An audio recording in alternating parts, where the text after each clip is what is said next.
Assalamualaikum warahmatullahi wabarakatuh. Perkenalkan, nama saya Ananda Reni Setiawan. Saya merupakan mahasiswa UIN Sultan Maulana Hasanuddin Banten. Saya merupakan angkatan 2020. Di sini saya akan menjelaskan mengenai tentang sengketa dan proses penyelesaian sengketa. Nah, jadi pengertian sengketa. Menurut Kamus Besar Bahasa Indonesia atau KBBI, sengketa yaitu sesuatu yang menyebabkan perbedaan pendapat. Sengketa juga memiliki arti pertengkaran atau perselisihan atau konflik. Pertentangan atau konflik berarti hal-hal yang terjadi antara dua orang atau lebih yang memperebutkan sesuatu. Nah, pertentangan atau konflik ini bisa juga diartikan sebagai suatu permasalahan yang ditimbulkan oleh suatu hal, dan pelakunya itu bisa lebih dari satu atau dua orang. Nah, orang-orang dalam konflik tersebut memiliki tujuan serta kepentingan yang sama. Karena suatu sebab atau hal yang menjadi pemicu suatu permasalahan yang menimbulkan konflik di antara pelaku, perorangan, atau kelompok yang kemudian hal tersebut menimbulkan hukum antara keduanya.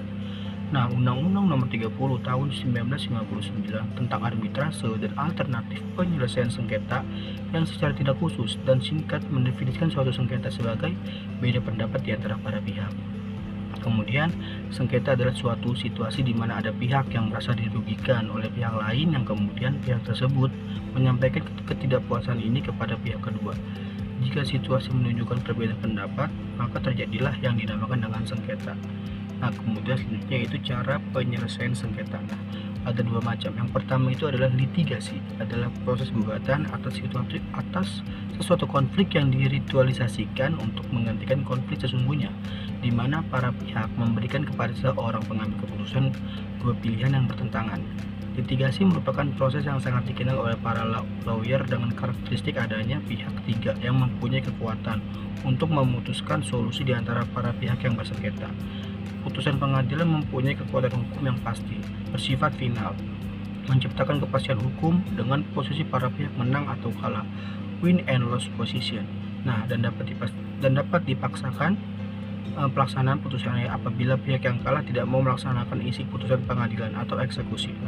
Sudikno Mertokusumo mengatakan bahwa putusan pengadilan mempunyai tiga macam kekuatan yang merupakan keistimewaan penyelesaian sengketa secara litigasi, yaitu putusan pengadilan mempunyai kekuatan mengikat, kekuatan pembuktian, dan kekuatan eksekutorial atau kekuatan untuk dilaksanakan.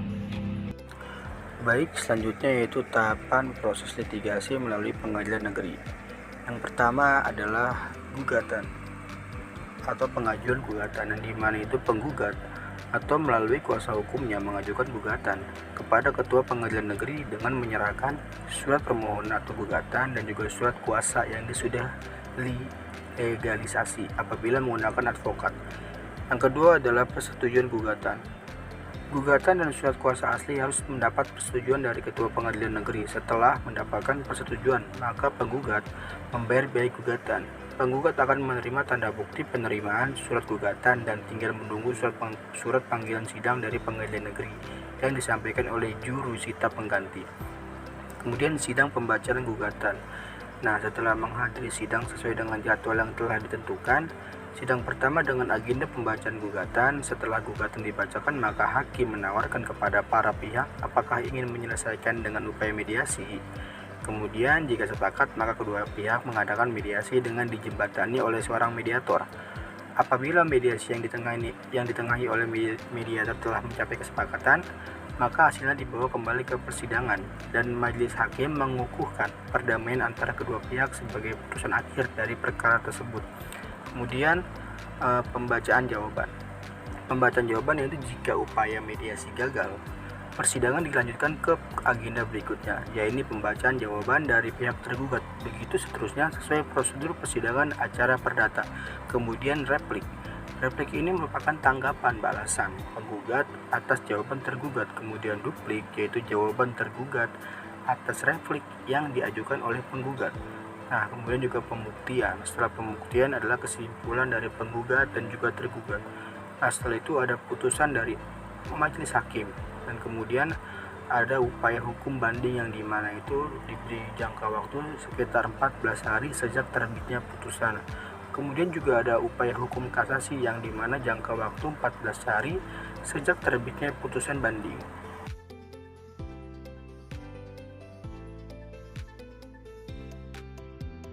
Baik, selanjutnya yaitu Cara penyelesaian sengketa yang kedua yaitu secara non-litigasi, yang merupakan kebalikan dari litigasi, yaitu penyelesaian sengketa yang dilakukan di luar pengadilan dengan mengutamakan proses perdamaian dan penangkalan sengketa dengan melakukan upaya perancangan kontrak yang baik. Adapun penyelesaian sengketa tersebut dilakukan di luar pengadilan, sengketa tersebut yang dimana tetap berdasarkan kepada hukum yang berlaku. Kemudian penyelesaian sengketa tersebut dapat digolongkan kepada penyelesaian yang berkualitas tinggi, sebab sengketa yang diselesaikan secara demikian akan lebih bisa diselesaikan secara tuntas tanpa meninggalkan sisa kebencian dan dendam. Oleh karena itu, penyelesaian sengketa secara non-litigasi adalah penyelesaian masalah hukum secara hukum dan nurani. Kemudian mengacu ketentuan pasal 1 ayat 10 Undang-Undang Nomor 30 Tahun 1999, maka cara penyelesaian sengketa melalui alternatif penyelesaian sengketa dibagi menjadi 5 cara, yaitu 1.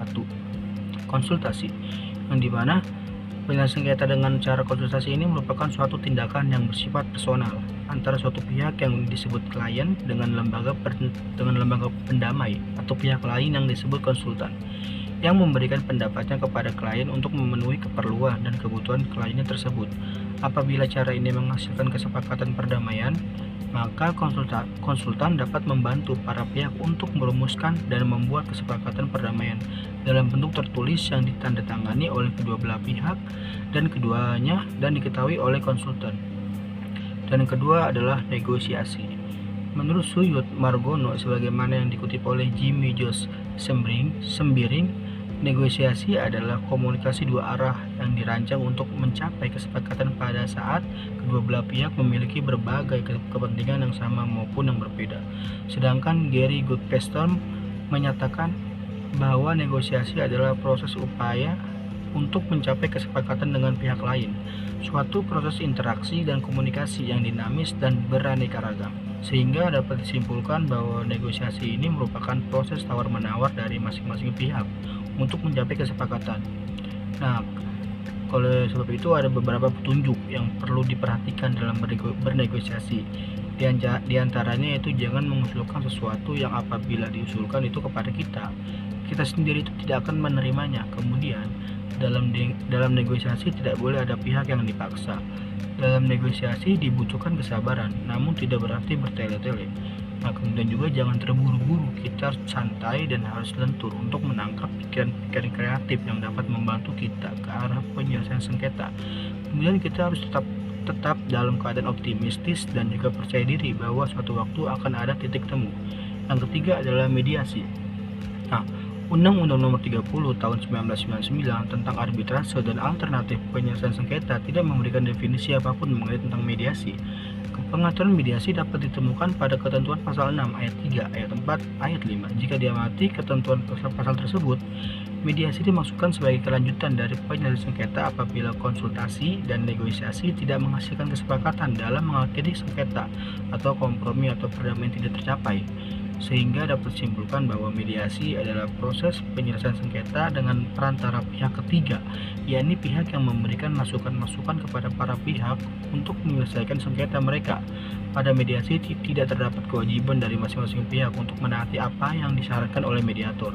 Nah, kemudian yang keempat, konsiliasi, yang merupakan suatu usaha mempertemukan keinginan pihak yang berselisih untuk mencapai persetujuan dan penyelesaian. Nah, konsiliasi ini merupakan lanjutan dari mediasi. Biasanya itu mediator berubah menjadi konsiliator yang mempunyai hak untuk ditawarkan sebagai jalan keluar oleh pihak-pihak yang bersengketa.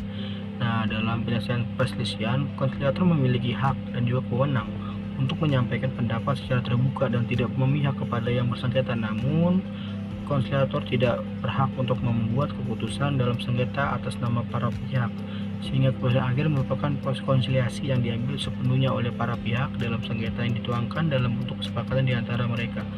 Dan yang terakhir, yang kelima adalah penilaian ahli. Ya, ini merupakan upaya untuk mempertemukan antara pihak yang berselisih dengan cara menilai pokok sengketa yang dilakukan oleh seseorang atau beberapa orang ahli di bidang tersebut untuk mencapai persetujuan. Penilaian ahli ini dapat berupa keterangan tertulis yang merupakan hasil telaahan ilmiah berdasarkan keahlian yang dimiliki untuk membuat terang pokok sengketa yang sedang dalam berproses. Penilaian ahli ini dapat diperoleh dari seseorang atau tim ahli yang dipilih. Nah, mungkin itu saja materi yang saya sampaikan mengenai tentang sengketa dan juga proses penyelesaian sengketa. Bila ada salah-salah kata, mohon dimaafkan. Wassalamualaikum warahmatullahi wabarakatuh. Sampai jumpa.